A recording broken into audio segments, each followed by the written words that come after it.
Can't decide and torn between a romantic, comedy, action, or an indie film to watch for the weekend? Well. Golden State Media Concepts Movie Podcast is your ultimate guide to the latest movies. Join us as we dissect the latest on the blockbusters. It's the Golden State Media Concepts Movie Podcast.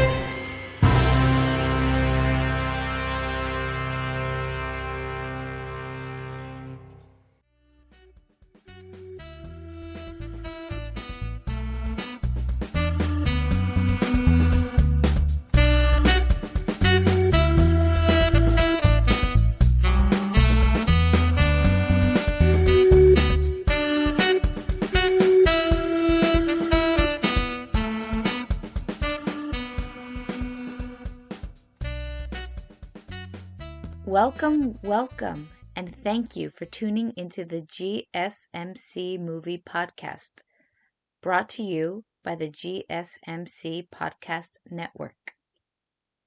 I am your gracious host, Melissa Goller, and I am so excited to premiere my show on the GSMC Network. I love podcasts, and I love film. After all, I write them, and I get them made. Combining those two loves will be the basis for a show that I want should appeal to cinephiles all the world over. This will be a show where we discuss great films, no matter how big or small. A show where we dive deep into how the elements in the cosmos came together to make them great.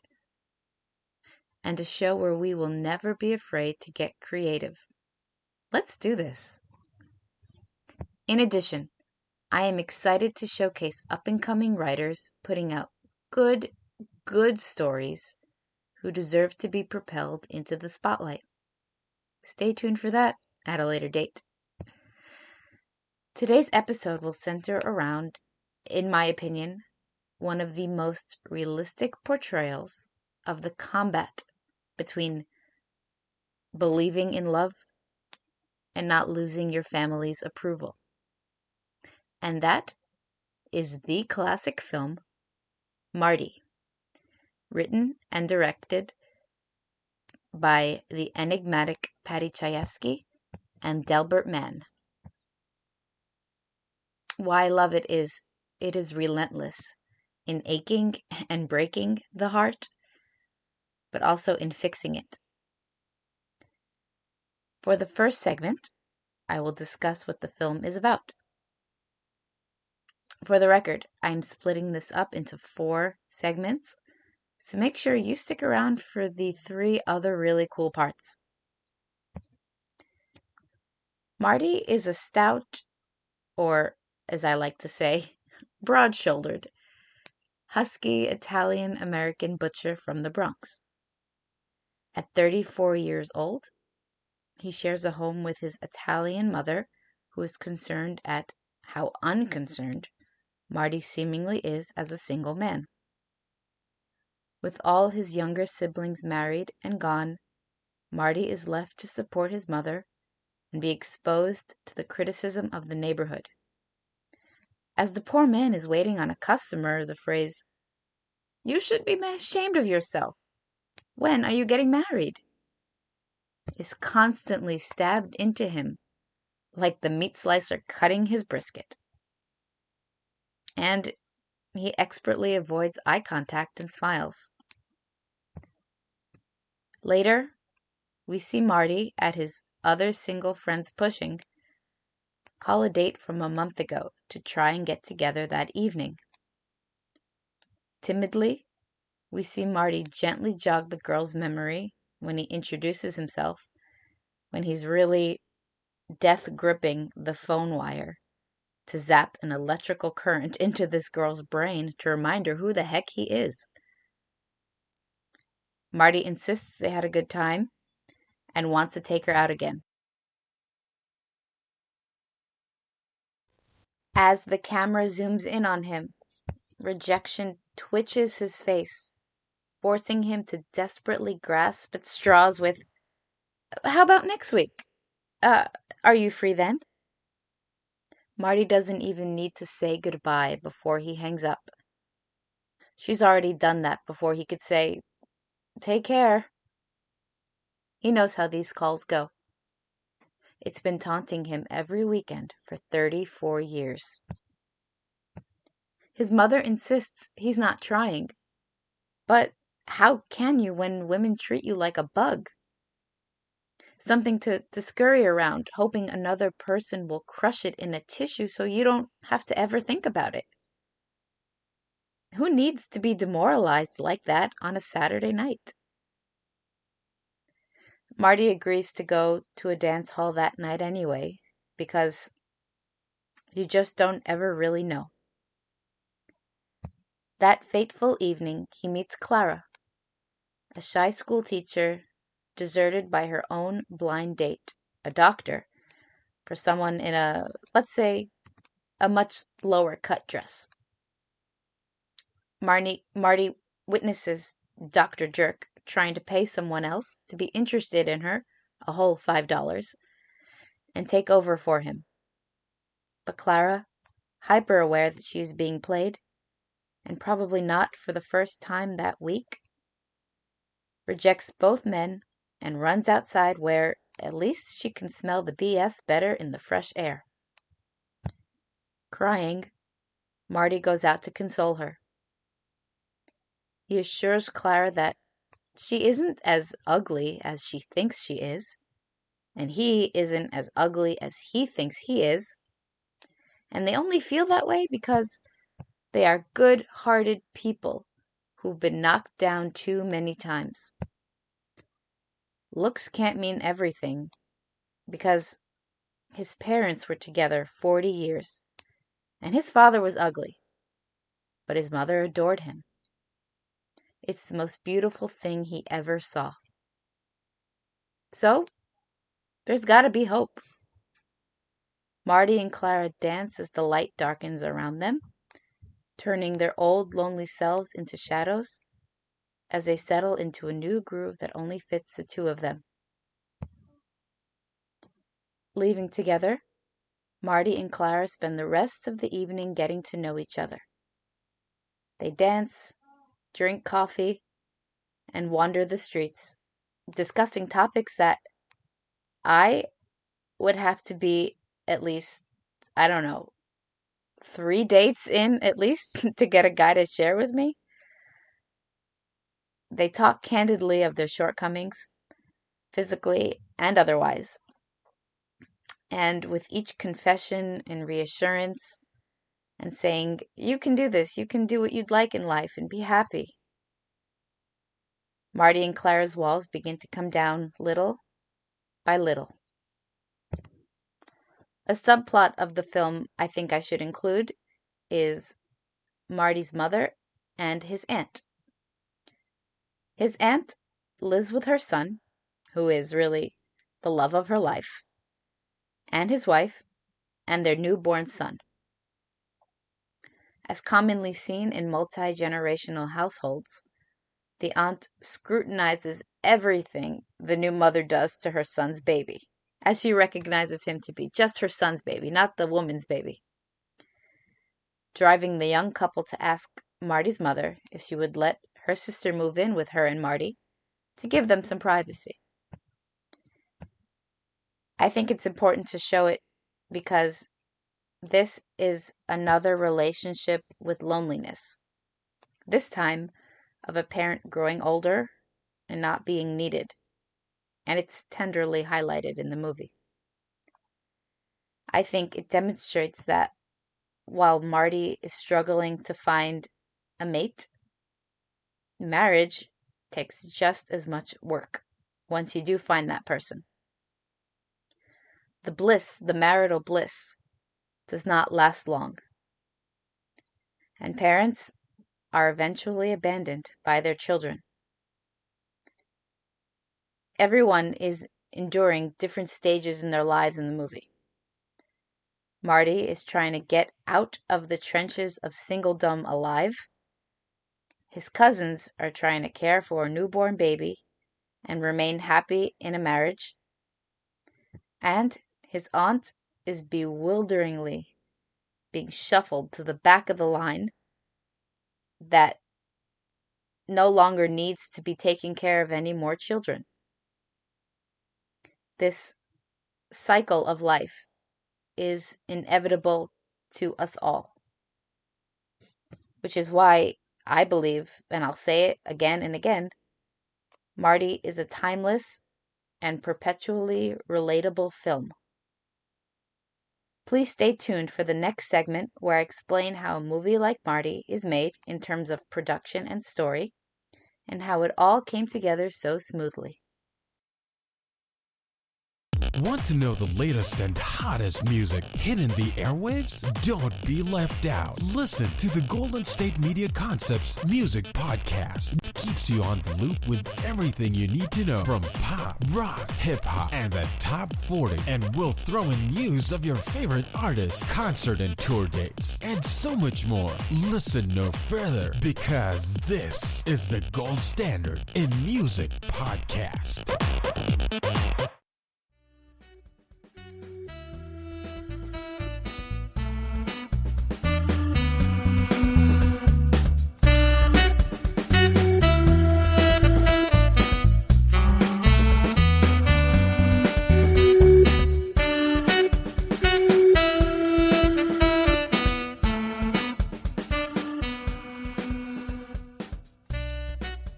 Welcome back.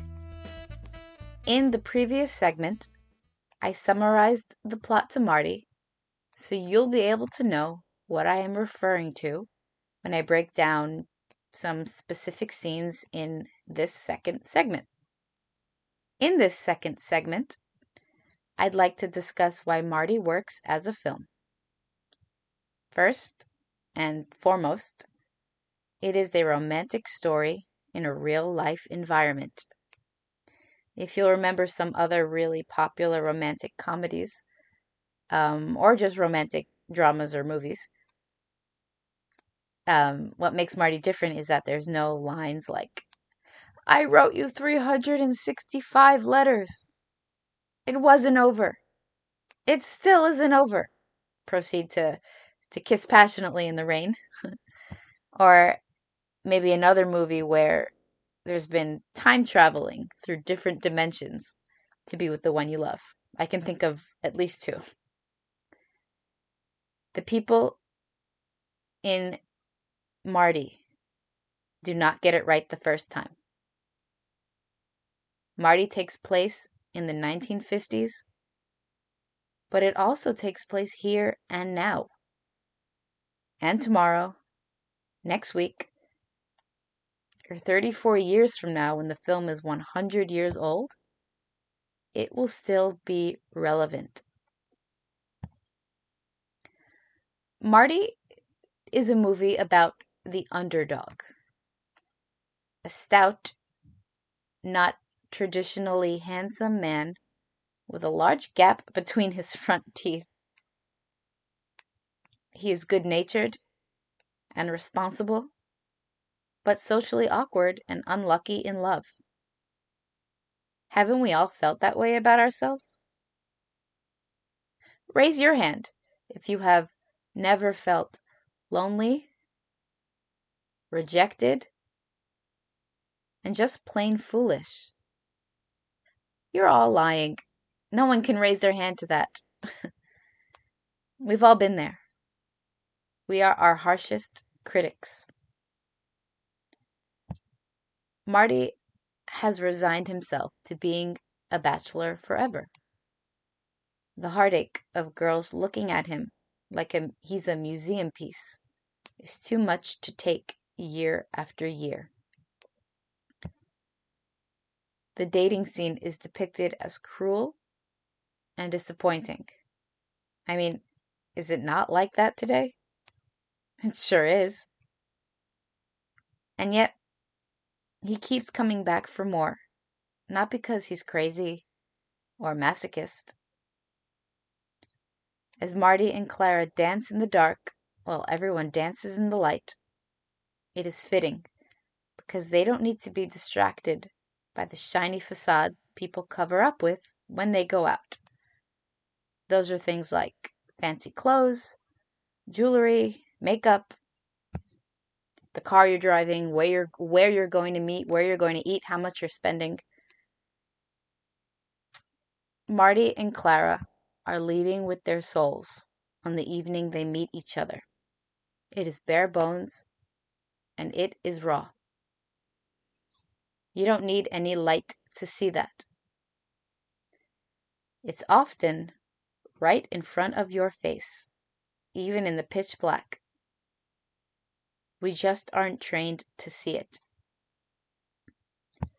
When Marty and Clara leave the dance hall together, the lines in the movie shift from performative and dramatic to a loose and lively form of dialogue that Chayefsky is so famously known for. However, it never loses its sentimental quality, and that dance never wavers throughout the film. In Marty, Chayefsky, always the shrewd social commentator, highlights something worth noting right here. In our lives, we shape our actions and opinions by the prejudices of others. I mean, you're lucky if you don't do it all the time. Like every other day, if that's the only time in the week you're trying to do things because you think you're supposed to or someone else told you to do it, then you've got more individuality than the person next to you. Because basically, to say we don't care what others think is simply false. Because at the end of the day, we need a sense of community and a village of like-minded peers to survive. And in order to not get yourself kicked right out of this village, you generally will adapt to what the majority believe is acceptable. You'll blend and bend and abide so that you're not alone. Because honestly, nothing's scarier than that. And it's no different with Marty and Clara. He's big, she's frail. He's a butcher, she's a teacher. He's Italian, and his family believes everyone has total access to each other's lives and business, and she doesn't think that way. In fact, her mother considers college girls to be one step from the street at a time where women were really just supposed to stay home and care for the family. Even more so, Marty lives in the Bronx, Clara lives in Brooklyn. They come from two different worlds and should not mix. They risk going against a lot of the norms they've known their whole lives by being together. Even as Marty swears he doesn't want to put himself out there, he does anyway, because he's intimately aware of how his circle puts down bachelors of his age. And even when he finds a perfectly sweet and inspiring girl, he almost lets her go because his family and friends don't approve of her. You can't please everyone, I think, should be the alternate title to this film. The ending of the film is not a happily ever after kind. It's more of a happy for now. Here's what happens. With conviction, Marty overcomes the barriers holding him back his whole life, even if just for a minute. Forgetting the naysayers and with the opinions of others be damned kind of mentality, he calls Clara up for their second date. He says, and I'll quote it, "You don't like her? My mother don't like her? She's a dog, and I'm a fat, ugly man. Well, all I know is I had a good time last night. I'm going to have a good time tonight.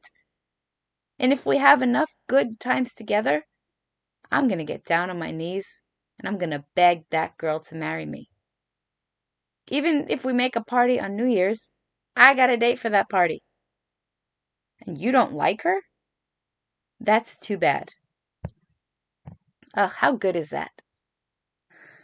Wouldn't we all like to feel that way and be courageous enough? And though we don't know what Marty and Clara's future holds together, as individuals, they have grown so much and will never be the same after the warm Saturday night they spent walking together. Just personally, I do like to think they make it work. We need a Marty part 2. If anyone wants to draft that, I can do some script coverage for you. A side note, as a native New Yorker, I give this film so many points for actually being shot in the Bronx. The Bronx is an often overlooked borough and unfairly stereotyped as a place not to go to after dark. The shooting location for this film gives it an urban flavor that's intoxicating to see, to say the very least. The cinematography establishes that we are in a city. It even makes it pretty clear that it's New York City. And it does so without relying on iconic landmarks. It shows another side to New York people probably have not seen before. It's a side that New Yorkers are not tired of, and it's delightful and homely. And it's especially great because it freezes a very specific time and place in New York. It shows it to you, and you're able to see what life was like back then, a side that does not exist anymore. So it's nostalgic, and it's really, really heartwarming to see where, as a New Yorker, my grandparents probably lived and how they lived. Moving on, Marty is an emotional, sentimental, lessons-packed, and surprisingly sensitive Hollywood project. Those don't go together. A Hollywood project and sentimental and something with lessons for you to learn. Those things don't go together. Something good for you that came out of Hollywood, that's never happened before. Marty's success proved that people really do crave substantial and relatable content, especially at this time where the biggest films were big budget, lavish, extravagant, light-hearted studio musicals. Not stories about a butcher filmed in the Bronx. But it worked. It's crazy, but it worked. And I'd say this is largely due to the actor playing Marty, one of the greatest character actors. His name is Ernest Borgnine. So hold up, isn't that just the perfect name for somebody to play Marty? Someone named, I don't know, Chris Pine or Hemsworth, whose names even sound good looking, are not who I would want playing the fragile national treasure that must be protected at all costs. That is Marty. Borgnine fit the bill physically, with his large stature, short build, sausage-shaped fingers, gapped teeth, and hairy arms and eyebrows galore. With a smile like the Cheshire Cat, Borgnine had a career playing villains and mob bosses, but landed the part of this unlikely romantic lead and shifted so delicately between being optimistic about love and worn out from it at the same time. I mean, if that ain't the truth. He was even quoted saying, "You know you're doing something right when even the cameraman is crying." He did something more than right. He created magic, and deservingly earned an Oscar for his performance. Please stay tuned for the next segment, where I reveal the dramatic events that took place to get a movie like Marty made. Tired of searching the vast jungle of podcasts? Now listen close and hear this out. There's a podcast network that covers just about everything that you've been searching. Hey! The Golden State Media Concepts Podcast Network is here. Nothing less than a podcast bliss with endless hours of podcast coverage. From news, sports, music, fashion, cooking, entertainment, fantasy, football, and so much more. So stop lurking around and go straight out to the Golden State Media Concepts Podcast Network. Guaranteed to fill that podcast itch. Whatever it may be. Visit us at www.gsmcpodcast.com. Follow us on Facebook and Twitter, and download us on iTunes, SoundCloud, and Google Play.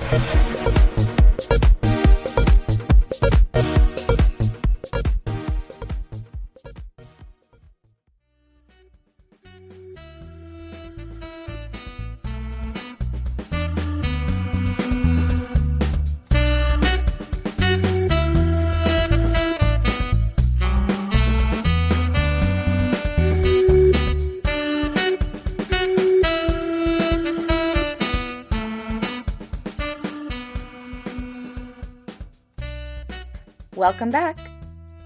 In the last segment, I discussed what made Marty as a film so great and how the elements of production and prose came together to make a one-of-a-kind movie. In this third segment, here are some fun facts about the movie Marty and how it came to be. First, Marty had a budget of $350,000. Today, that equals about $3.4 million. Though I would personally kill for either one of those kinds of spending rooms in my films, for a Hollywood film, those are really just modest chunks of change. Marty went on to gross $2 million in the box office, which today is almost $20 million, and an all-around success rate by anyone's standards. Just a side note, no matter what, it couldn't have done any worse than The Tooth Fairy with Dwayne "The Rock" Johnson. I think that movie made like $1 in the box office. Anyway, it's crazy what things get made in this industry. I'm not bitter, don't worry. Moving on. In 1955, the Cannes Film Festival, which is the most prestigious festival there is, introduced the Palme d'Or Awards, or the Golden Palm Awards, for you non-fancy French speakers out there. This award is the highest award the festival gives out, and thus the greatest honor the film industry can give somebody. Other than those, Leonardo DiCaprio level paychecks, of course. I'm not bitter. That same year, Marty director Delbert Mann was awarded the very first prize for his work for Marty. I mean, his amazing work. So it definitely made history as the first film to set the standard for this type of recognition. At the 28th Academy Awards on March 21st, 1956, Marty was nominated for a total of 8 Academy Awards. 8 Academy Awards. 8 at the 28th. Our guy, Ernest Borgnine, won for Best Actor. Our other guy, Paddy Chayefsky, won for Best Adapted Screenplay. Delbert Mann won for Best Director. And producer, Harold Hecht won for Best Picture.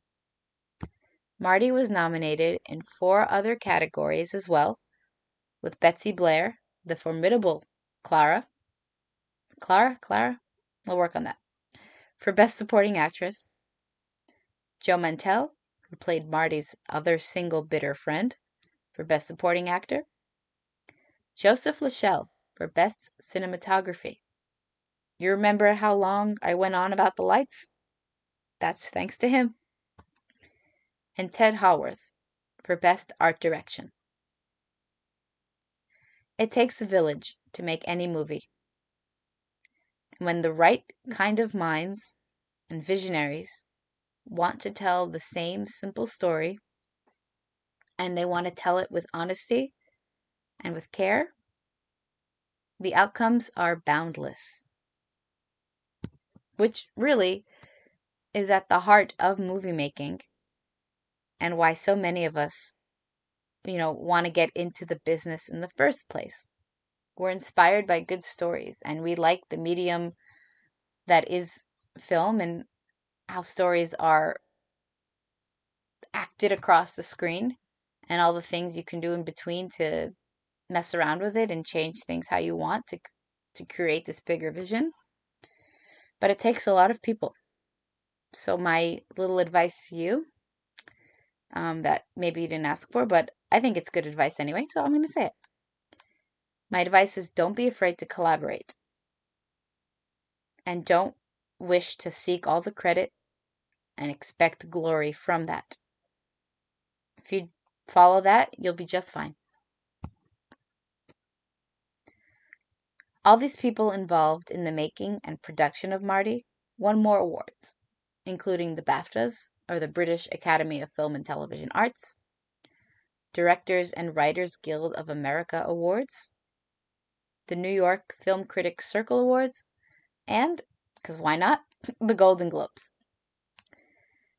In 1994, Marty was deemed culturally, historically, and aesthetically significant and preserved by the Library of Congress National Film Registry. It's funny that the word aesthetic was used in this description because if you saw Ernest Borgnine and how I just mentioned him, that might not be the first word that comes out. But it's I couldn't agree more with that decision that they made. So that now it's going to be part of the fabric of historical cinema in this country and internationally, and it can be accessed by all because it deserves to be. As mentioned, but as a proud New Yorker, I want to reiterate, this film not only takes place in the Bronx, but it was also filmed there. As a result, you can see neighborhood favorites like Grand Concourse, the famous Arthur Avenue, where I stood up once on a date. Get into that at another time. This is the movie podcast, not the relationship podcast. Check out the GSMC relationship podcast for more on that. Gun Hill Road and White Plains Road. That might not sound like a lot to people who aren't from this area or aren't familiar with those places, but they're not ones that you see in movies when they talk about New York. As a result of showing these places, you're able to see a more thorough New York. And one that doesn't include, and doesn't even need to mention, two things. Times Square, which is hell on earth, or the Empire State Building. How rare is that? It's so rare. I'll answer it myself. I know the answer. Being a filmmaker in New York, I know it's very rare. Another fact is that Betsy Blair, our Clara, was not the first choice for the role. This time period, from I believe it was the 30s to the 60s, so we're in the 50s, we're in the middle. We're towards the end, really, but still really a strong time for movie making. It's considered to be the golden age of Hollywood, with some of the most powerful, visually pleasing, and pervasive filmmaking ever produced. Marty is part of that.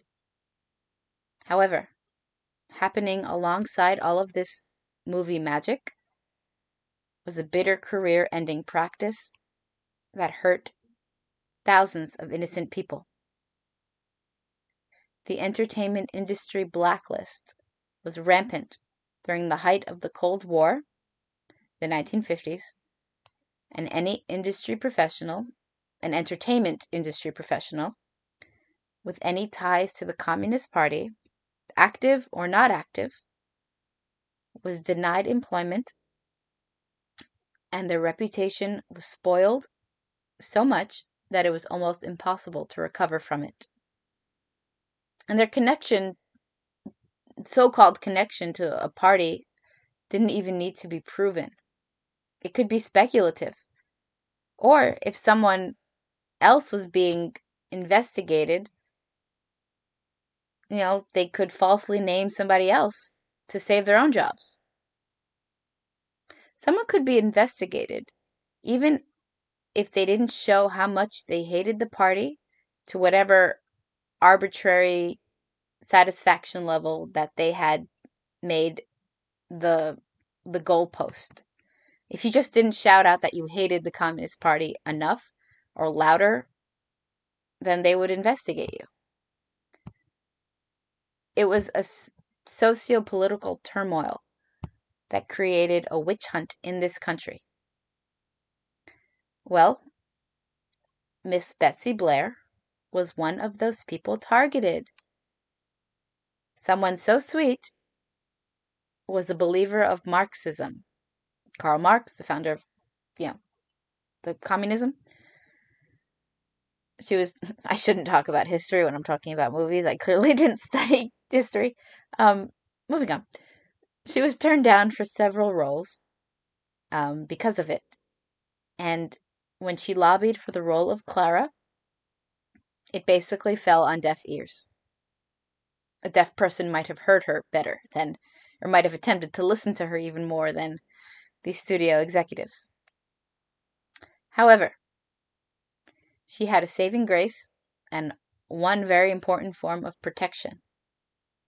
And that was her then husband, the one and only Gene Kelly.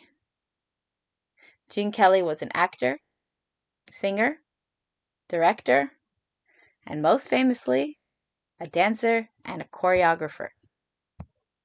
One of the best there ever was. Singing in the Rain, that was him. An American in Paris, a little self-centered, but that was still him. No greater asset to Hollywood studios existed than Gene Kelly. He was their workhorse. His level of fame meant big success for any studio project he was in. And what he wanted was always taken care of. He threatened to pull out of several United Artists projects if his wife didn't get the role. And, fortunately for her, she was able to prove her chops and play Clara with a quiet desperation to make something of herself and prove the haters wrong. How life can imitate art, right? And it earned her an Oscar nomination, so, joke's on them.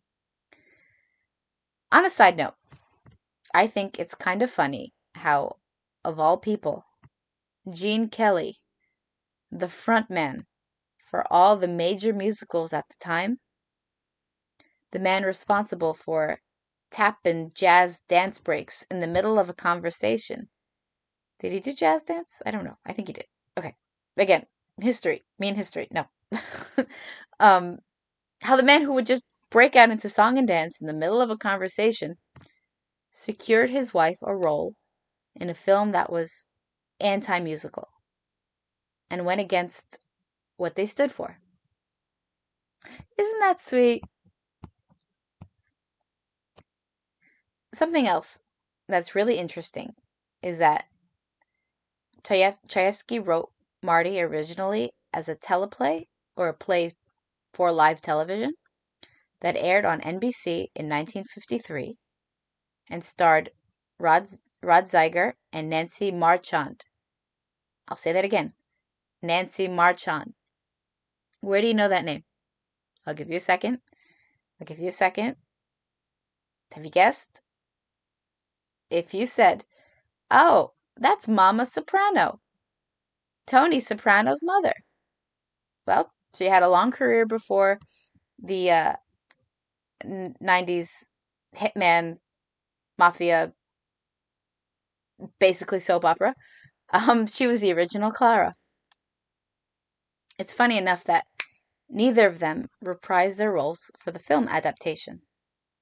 The role of Clara, as we said, via Gene Kelly's Pushing, went to Betsy. So Marchand wasn't offered the part. Zeiger, however, was offered the part, but he didn't take it because, like a fool, he didn't want to be held to too long of a period of time that a studio contract makes you work for. Generally, you sign a contract for multi-pictures, so it can be a couple to a few years. Because his time is so valuable. Have you seen him since? Given that Marty the Teleplay received no love at the Emmy Awards, while the movie swept the floor at the Academy Awards, actually it's the only film based on a TV drama to win Best Picture at the Oscars. It seems like a big mistake on Rod's part. Hindsight, people, make good choices. On the subject of Chayefsky, I'd like to speak a minute on the inspiration behind the story of Marty, because it's really kismet. Chayefsky and Delbert Mann, like I said, the film's director, were rehearsing The Reluctant Citizen, another early 50s television play of Chayefsky's, in a hotel ballroom when Chayefsky spotted a sign that read, "Girls, dance with the man who asks you. Remember, men have feelings too." To that, I ask, do they really? I'm kidding. Anyway, Chayefsky mentioned to Mann that this could be a possible play centered around a young woman, you guessed it, getting asked by someone to dance. But then he refigured it and decided to make it about a man instead. Chayefsky and Mann presented the idea to TV producer and director Fred Coe and pitched it as, "I want to do a play about a guy who goes to a ballroom." Sometimes, my aspiring writers and filmmakers, here's a second lesson of the podcast that you may or may not want it, but it's still good to say it, so here you go. My aspiring writers and filmmakers, the best description you can give of your film to pitch is a simple, no-nonsense, non-elaborate, and honest line. Leave the rest to imagination. Don't pull an Argo where he's telling the entire story and acting it out and showing all the storyboards and sketches so they know beginning, middle, and end. Granted, they were being detained at an airport under a dictatorship and had to get out as soon as possible. But if that's not happening to you, just keep it simple. It's the best policy. The producers ended up loving the idea of Marty so much that Chayefsky had to write as much of the story as he could in a matter of days. Casting and rehearsing got underway immediately, with only Act 1 and 2 completed. Chayefsky had to create Act 3 in 1 day, 24 hours, giving everyone only a few days of rehearsals before performing it on live television. So, if he could complete the ending in 1 day, that script that you've had the writer's duet tab open on for 7, 8, 11 months, get to it. I didn't mean to call you out, but I know that's how it is. It's been like that for me too sometimes, so we gotta get these ideas going. Based on Chayefsky's quick flow of genius, and side note, don't you hate it when good ideas come to some people so fast? It's like, save some brain power for the rest of us. It might take me like 2 weeks to catch up, but save a little for me. But anyway, given that he could come up with these brilliant stories so quickly, it's no surprise that Chayefsky is still the only person to be the winner of 3 solo Academy Awards for writing both adapted and original screenplays. Power to him. Stay tuned for the last segment, and I'll see you then.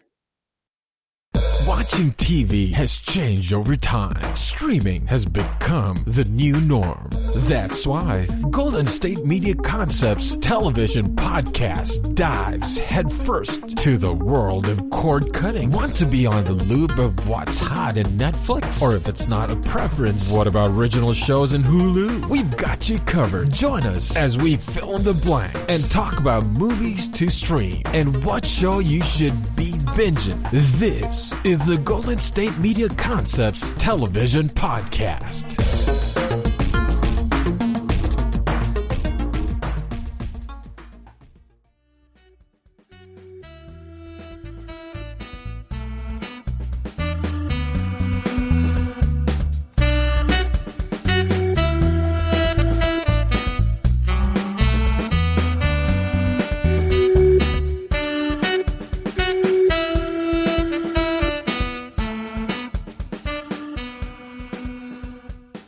Welcome back. Here we are, finally, at the fourth segment. First, thank you for listening all the way through. I really appreciate it. And I've hoped you've learned something. You know, you can go back to where I said, here's my other piece of advice that you may or may not want it. But there's still some value in them. Thank you. I hope you've learned something from that. Or what would make me even happier is that you are inspired to watch this film that I could go on and on about. In the last segment, I shared some fun facts about the production of Marty, including the inspiration for the story, the casting history, and the accolades the film received in the form of awards. In this segment, I'd like to start by sharing with you why the film Marty is important to me. I chose to do my first episode on one of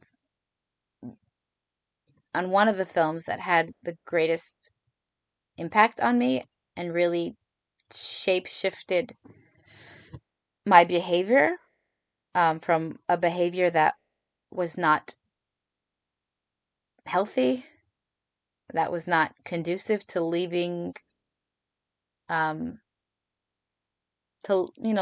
good life, and that really needed a kick in the butt to get better.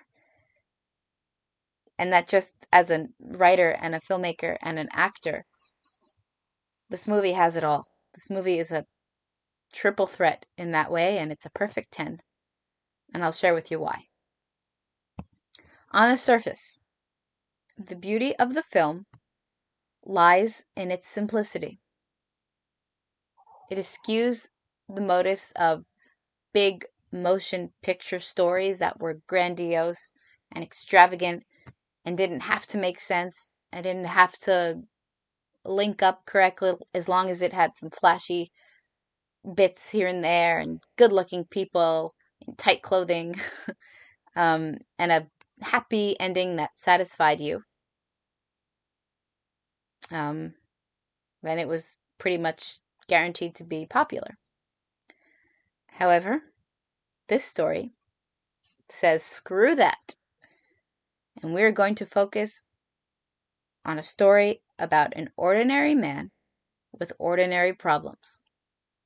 He cannot find a date. Borgnine breathes life into this lovelorn man whose soul longs for love. And I'm going to say it again. It's not just because it's what is expected of him by his world, his society where he lives, the people who raised him, and who he hangs out with. Because, you see, in the end, even in the afterglow of the wonderful evening he and Clara had, he's still subjected to the ridicule of his friends and by his mother that Clara isn't a girl worth pursuing. So they tell him to find somebody, and when he does when he does finally find somebody, he says, "Here's the girl that I like." And they say, "Oh, no, not her. We didn't mean her. Go find somebody else." Give the guy a break. What do you want from him? So you know that Marty wants love for real because he's compassionate, he is sensitive, has a lot to give, and is honestly probably the smartest person in the room to recognize when he's got a good thing going on. So he follows his own instincts to see her again. And I cannot hold back the tears when he does. I mean, I have literally stood up from the couch into which my body imprinted and I became one with the couch. I've stood up, physically decided to stand up and applaud Marty when he sticks to his guns. Like, how many times did I do that, you ask?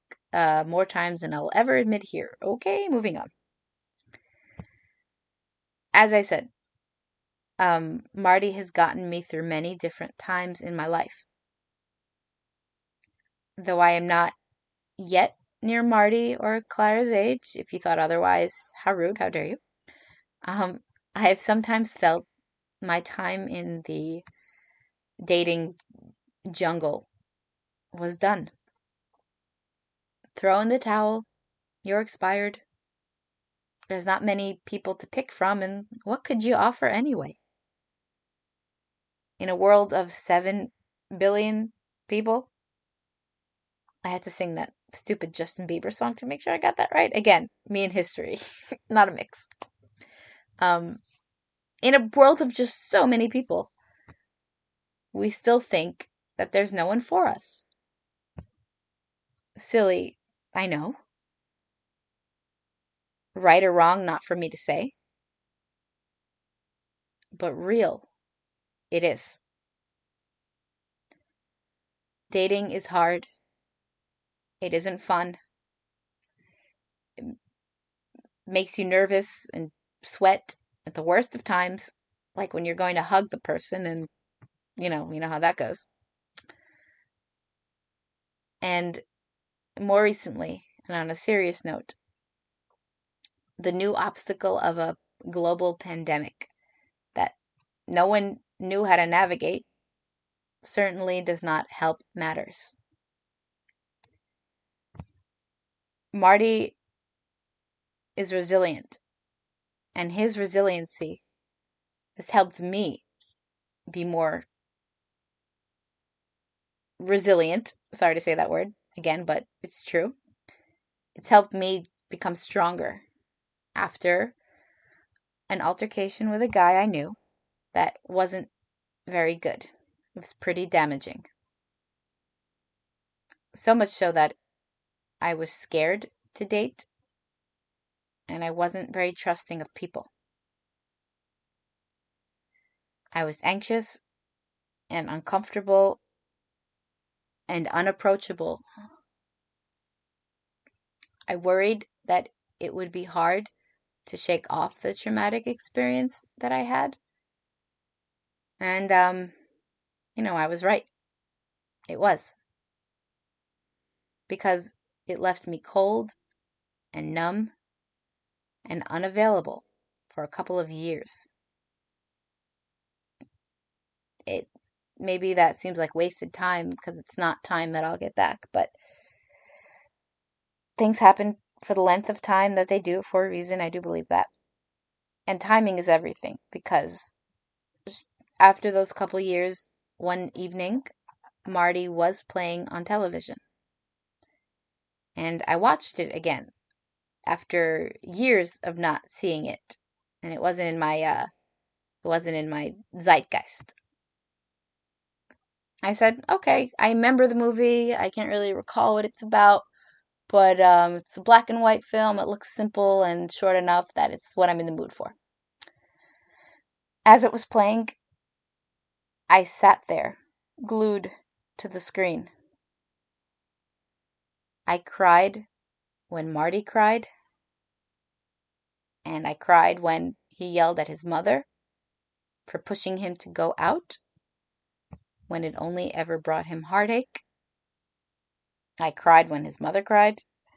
I cried when his cousin's wife cried. I cried when their baby cried.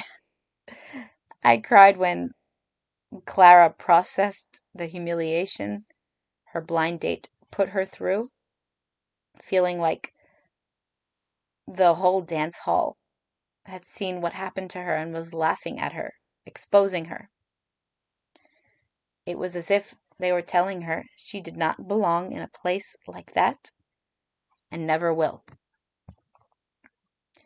I cried when Marty's friends tried to keep him from calling Clara.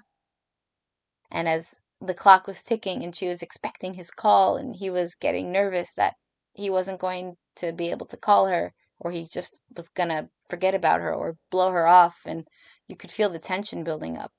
And it builds up inside of you as well, especially when there's a shot of Marty's friends trying to plan their evening on the night he's supposed to go see her. The camera shows Clara sitting by the phone after she had cleared up her whole schedule to make sure she'd be there to answer it. As she sits there, her clock is ticking. She's sitting by the phone, wringing her hands together under her chin, her face in a repeat of despair, like we saw her earlier the evening before at the dance hall. I even cried at the end when Marty triumphantly said, in, not verbatim, these aren't the words, but these are my interpretation of it, when he basically said to his friends, I don't care what you think. I've got something here. Just because you don't doesn't mean you can stop me from being happy. Like, get off your high horse and let me live. I realized by the end of the movie that if I did not change my behavior right then and there, I would turn out like Marty, and not in the good way. I'd be older and alone, and like Clara too, I'd be too nervous to take a step in any specific direction. This film helped bring me out of the doldrums, among other things like, professional therapy. It really guided me out from this darkness and this depression that I was in, and it helped bring me into the life of someone who's active and who cares. And it's been that way ever since. So I'd just like to say thank you to Marty and to Borgnine for creating him, and for Chayefsky for creating him. Thank you to all of you so much for everything. Marty as a film requires no special effects. There's no monster, there's no superhero, there's no epic fight between them to see who the last man standing is. There's no serial killer, there's no police shootout in a crack cocaine den. A crack cocaine den, if I didn't age myself right there. It's in a class all on its own, because it forces us as viewers to look into ourselves and question the need for love and validation in each of our hearts. It also asks you the $1 trillion question. Not a million, not a billion, but $1 trillion question. Mark Cuban money question. Would you say yes to Marty if he asked you to dance? Sit on that for a second. I really hope we see the day when more Martys of the world feel liberated and get the happiness each of them deserves.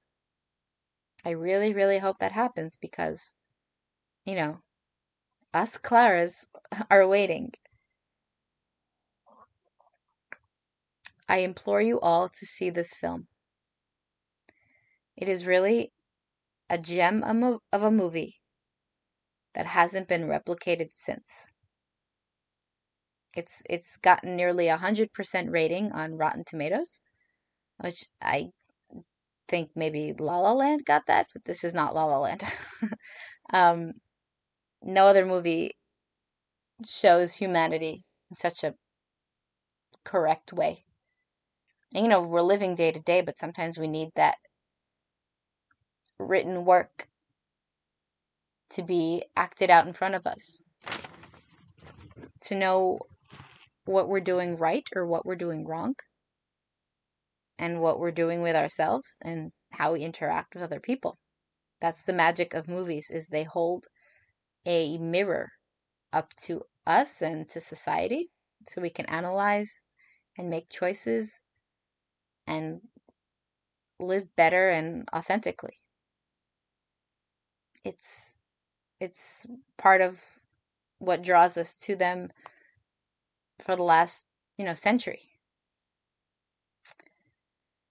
And with that,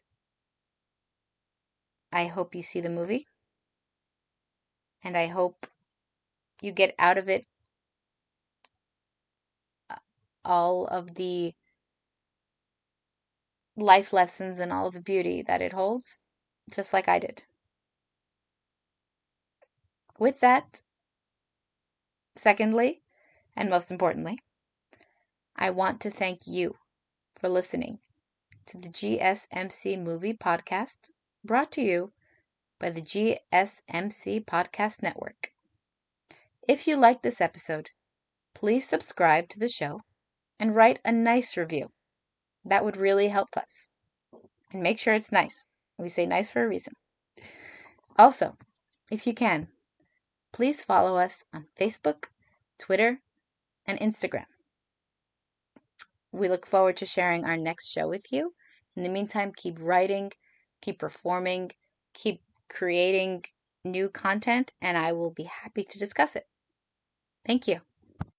You've been listening to the Golden State Media Concepts Movie Podcast, part of the Golden State Media Concepts Podcast Network. You can find this show and others like it at www.gsmcpodcast.com. Download our podcast on iTunes, Stitcher, SoundCloud, and Google Play. Just type in GSMC to find all the shows from the Golden State Media Concepts Podcast Network, from movies to music, from sports to entertainment, and even weird news. You can also follow us on Twitter and on Facebook. Thank you, and we hope you have enjoyed today's program.